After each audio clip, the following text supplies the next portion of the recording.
protection of what you find sacred.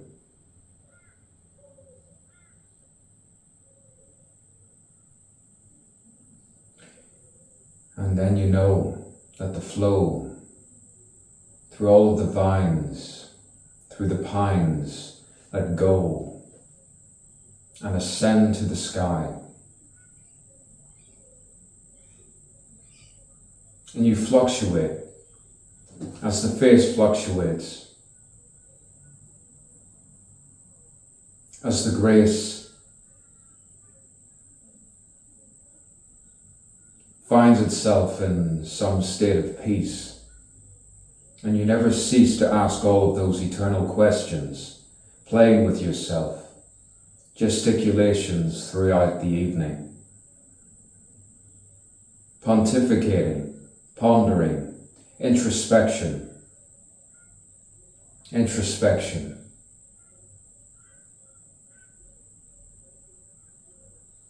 Where does chapter 1 begin? Then chapter 2 take off. The sequels, the prequels, and then sometimes the equal itself, and you personally win.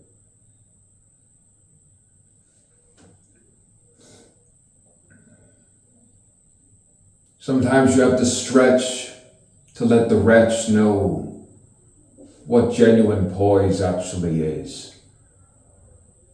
When you hear all of that noise, the voices which have nothing to say, just oppression, and it gives the impression of something profound, and you hear that sound in the distance, something much more angelic, something much more, dare I say, ethereal, equal to the breathing, the breath of my breath to theirs.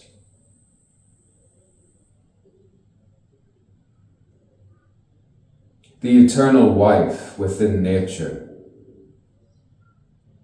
But then again, I am nature, you are nature. The natural sound that every body is a planet, even when the mind doesn't even know what to think anymore.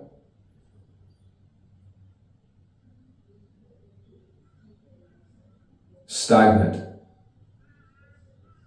Withdrawn sometimes, looking sullen.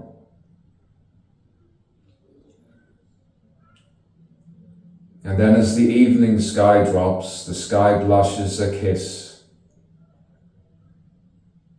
And stay romantic, she says, without any remiss.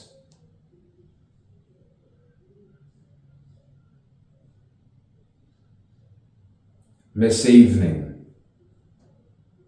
Mr. Night.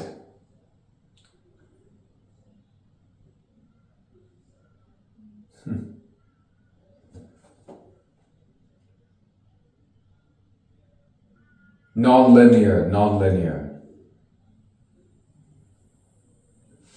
Stretch the neck, sometimes I feel my mind starts to liberate itself.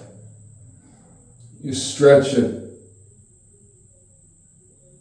I always had that kind of neck where I didn't need to do anything. I could have that certain strength.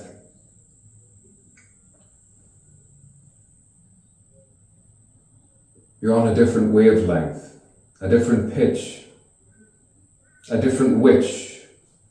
A warlock unlocks the key to find the sea of consciousness, my stream of consciousness, how I think, how I blink. Why do I wink with my mouth? The real me, the intimate me, the quiet me, without swearing, without disturbance, without disruptions, just eruptions of something with benevolence, a kindness where I tend to sit beside someone and say, thank you for being there. Thank you for being with me. I tend to lose my temper when I'm feeling tortured. I tend to be silly and unruly. a discordant way of sometimes articulating to someone who I feel should understand.